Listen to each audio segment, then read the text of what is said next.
కావాలనే మీ కలను నెరవేర్చుకోండి. సంప్రదించండి హెగ్డే ఫెర్టిలిటీ, హైదరాబాద్, తెలంగాణ. నమస్కారం, వెల్కమ్ టు ఐ డ్రీమ్. ధర్మ మార్గం విత్ విజిత కార్యక్రమానికి స్వాగతం.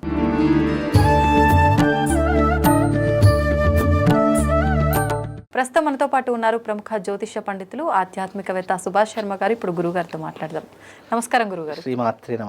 గురుగారు, అక్షయ తృతీయ రాబోతుంది. మనం గత కొన్ని సంవత్సరాలుగా అక్షయ తృతీయ అంటే బంగారం కొనుక్కోవాలని మాత్రమే మాట్లాడుకుంటున్నాం. కానీ ప్రస్తుత రోజుల్లో బంగారం కొనుక్కోవాల్సిన అవసరం లేదు, అసలు కొనాలని ఏ శాస్త్రంలో లేదు. ఆ రోజు చేయాల్సింది దాన ధర్మాలు, ఇంకా రకరకాల విధి విధానాలు ఆచరించాలని చెప్తున్నారు. అసలు ఏంటి నిజంగా ఆచరించాల్సిన విధి విధానాలు? తప్పకుండా తెలియజేస్తారండి. ముందుగా ప్రేక్షకులందరికీ శ్రీమాత్రే నమః, శ్రీ గురుభ్యో నమః. నమస్తే అస్తు మహామాయే శ్రీపీఠే సురపూజితే శంఖచక్ర గదాహస్తే మహాలక్ష్మీ నమోస్తుతే. అక్షయ తృతీయ అనేది బంగారం కొనుక్కోవడానికి కాదు, ఫస్ట్ పాయింట్. సెకండ్ది ఏంటంటే అక్షయ తృతీయకు ఎందుకు ఇంత ప్రాధాన్యత అంటే, ఒక పుట్టినరోజు వచ్చిందనుకోండి, మీరు పుట్టారు కాబట్టి మీ పుట్టినరోజు జరుపుకుంటున్నారు. ఒక పెళ్లి రోజు వచ్చిందనుకోండి, ఆ రోజున విశేషంగా మీ పెళ్లి ఆ రోజున జరిగింది కాబట్టి పెళ్లి రోజు జరుపుకుంటారు. మరి అక్షయ కారణం ఉన్నది. ఈ అక్షయ తృతీయకి జరుపుకోవడానికి కారణం ఏంటి? అసలు బంగారానికి అక్షయ తృతీయకు సంబంధం ఏంటి? ఇది తెలుసుకుంటే అసలు ఏం చేయాలో తెలుస్తుంది.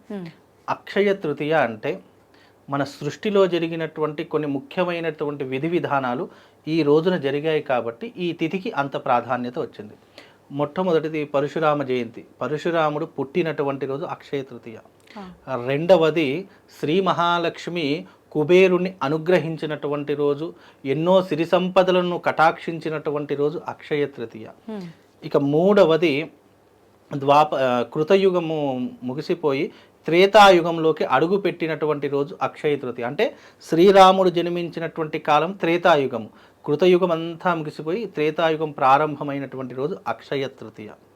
ద్వాపర యుగంలో శ్రీకృష్ణుడి దగ్గరికి కుచేలుడు వచ్చి పిడికెడు అటుకులను ఇవ్వడము చేత ఎన్నో సిరి సంపదలను పొందినటువంటి రోజు అక్షయ తృతీయ. వ్యాస భగవానుడు గణపతికి పంచమ వేదమైనటువంటి శ్రీమద్ భాగవతాన్ని రచించినటువంటి రోజు ఈ అక్షయ తృతీయ. అలాగే ధర్మరాజుకి సూర్యభగవానుడు అక్షయ పాత్రను ఇచ్చాడు, ఆ రోజు కూడా అక్షయ తృతీయ. ఇన్ని విశేషమైనటువంటి కార్యక్రమాలు జరిగాయి కాబట్టి సనాతన ధర్మంలో అక్షయ తృతీయకు అంత ప్రాధాన్యత రావడం జరిగింది. మరి అక్షయ తృతీయ ఈ రోజున ఎందుకు ఇంత ప్రాధాన్యత రావడం జరిగిందంటే, ఈ రోజున చేసేటటువంటి ఏ పని అయినా కూడా అక్షయంలా మారి మన జీవితాన్ని ఉద్ధరింపజేసుకోవడానికి అని అర్థము తప్ప బంగారం కొనాలి, బంగారం కొంటే ఈ సంవత్సరం అంతా మనకు అదృష్టం కలుగుతుంది, కొనకపోతే దురదృష్టం కలుగుతుంది అనేటటువంటిది శాస్త్రంలో లేదు. ఇప్పుడు అప్పుడంటే బంగారము తక్కువ ధరకు ఉండేది కాబట్టి ప్రతి ఒక్కరు కొనేవాళ్ళు, లేదా పని చేస్తే కూడా బంగారం కూడా ఇచ్చేటటువంటి దాఖలాలు ఉండేటటువంటివి. అది రానున్న కాలంలో కాలాంతరంలో ఏమయ్యింది అని అంటే, ఇక బంగారం కొనకపోతే ఈ సంవత్సరం అంతా వేస్ట్ అన్నటువంటి స్థితిలోకి వెళ్ళిపోయారు ప్రతి మనిషి కూడా. ఇక్కడ బంగారము అన్నదానికి అక్షయ తృతీయ రోజు బంగారం కొనకూడదు. బంగారంలో ఇంకా రాహు ఉంటాడు కాబట్టి బంగారం కొంటే ఇంకా మనకు నష్టమే తప్ప దానివల్ల అదృష్టం ఏమి ఉండదు. కాకపోతే ఆ రోజున ఏ పని చేస్తే అది అక్షయంలా మారి మన జీవితాన్ని ఉద్ధరింపజేస్తుంది అనేటటువంటి ఒక నమ్మకంతో, సరే బంగారం విలువైంది కాబట్టి అలాంటి వస్తువుని కొంటే అది తరగదు, ఇంకా పెరుగుతూ పోతుంది అని విశ్వాసంతో చాలామంది బంగారం తీసుకోవడం తప్పు కాదు. అలా తీసుకోకపోతే ఏదో చెడు జరిగిపోతుంది అనేటటువంటిది కూడా నమ్మకూడదు. కాబట్టి శాస్త్రమునందు వేదమునందు ఏదైతే మనకు చెప్పడం జరిగిందో అది మాత్రమే ఆచరణ చేసుకోవాలి. అక్షయ తృతీయ వచ్చింది, ఏం చేయాలి, ఎలాంటి విధి విధానాలు ఆచరించాలి అని అంటే, అక్షయ తృతీయ రోజున దానము, ధర్మము, అలాగే ఆ రోజున మనం చేసేటటువంటి మంచి పనులు, ఆ రోజున మనం పాటించే విధి విధానాలు, పూజాది క్రతువులు, యజ్ఞ యాగాదులు, శుభ్రము, ఇంటిని పరిశుభ్రంగా ఉంచుకోవడము, ఇవన్నీ కూడా చెయ్యాలి అని శాస్త్రవచనం. అక్షయ తృతీయ వచ్చింది అంటే, అక్షయ తృతీయకు మరొక పేరు ఏంటో తెలుసా? మరి ఒక ఉగాది అని అంటాం. మనం ఉగాది ఫెస్టివల్ ఎంత గొప్పగా జరుపుకుంటామో, ఇంకొక ఉగాది ఏదైనా ఉంది అని అంటే అది అక్షయ తృతీయ అని చెప్పడం జరిగింది. అందులోనూ శ్రీ మహాలక్ష్మిని ఆరాధన చేసు, దీపావళి వచ్చిందంటే మహాలక్ష్మిని చాలామంది పూజిస్తుంటారు ప్రతి ఒక్కరూ కూడా. అలాగే అక్షయ తృతీయ కూడా మహాలక్ష్మీదేవిని పూజించడానికి అరుదైనటువంటి రోజు. సిరి సంపదలను పొందడానికి, లక్ష్మీ కటాక్షాన్ని పొందడానికి ఈ అక్షయ తృతీయ మన జీవితంలో ఉపయోగపడేటటువంటిది అని అర్థం. అయితే అక్షయ తృతీయ రోజున మనం చేయవలసినటువంటి కర్తవ్యం ఏంటంటే, అక్షయ తృతీయ రోజున గొడుగు దానం చేయాలి, విసనకర్ర దానం చేయాలి, చెప్పులు దానం చేయాలి, అన్నదానము చేయాలి. ఆ రోజున విశేషంగా మహాలక్ష్మి యాగం నిర్వహించాలి అని శాస్త్రంలో చెప్పినటువంటి విషయాలు. ఇవన్నీ చేస్తే మనకేమొస్తుంది? కలియుగంలో ఇవన్నీ నమ్మడమే చాలా కష్టమైపోయింది. వాళ్ళకి ప్రతిదానికి ఎగ్జాంపుల్ చెప్పాలి. గొడుగు దానం చేశామనుకోండి, పితృదేవతలు సంతోషిస్తారట. చెప్పులు దానం చేశారనుకోండి, ఆ పితృదేవతలు కూడా ఈ విషయానికి సంతోషిస్తారట. అలాగే ఆ రోజున చేసేటటువంటి విసనకర్ర దానం కూడా పితృదేవతలు. ఈ మూడు కూడా పితృదేవతలకు చెందుతాయట.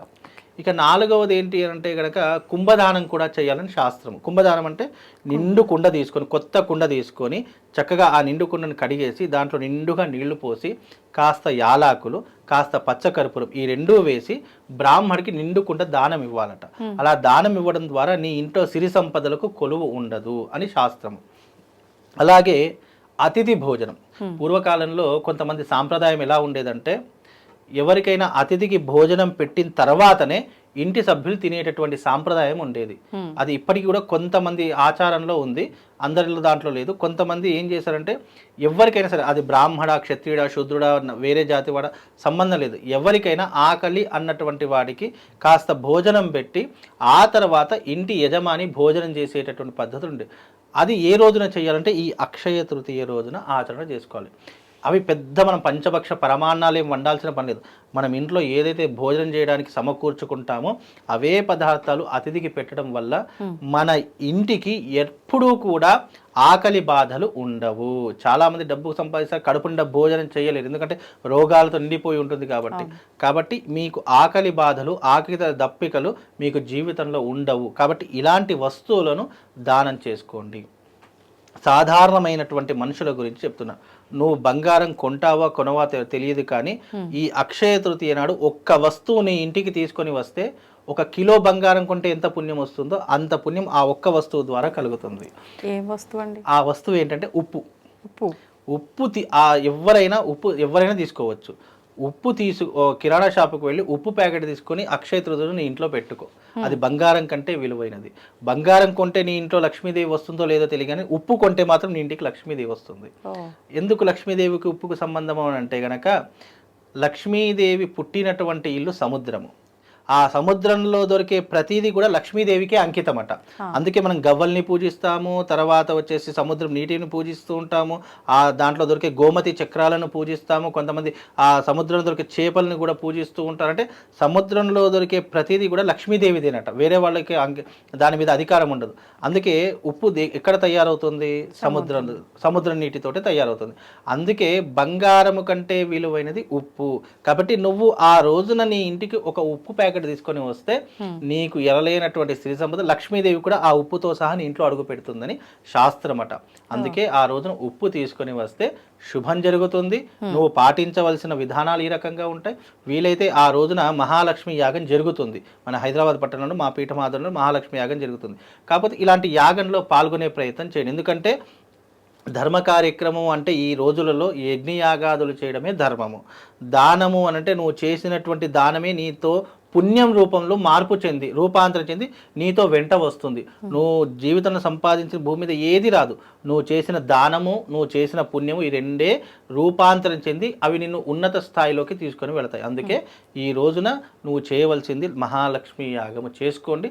దాని ద్వారా వాళ్ళకు శుభం లాభంతో పాటు అదృష్ట యోగం కూడా కలుగుతుంది. ధన్యవాదాలు. శ్రీమాత.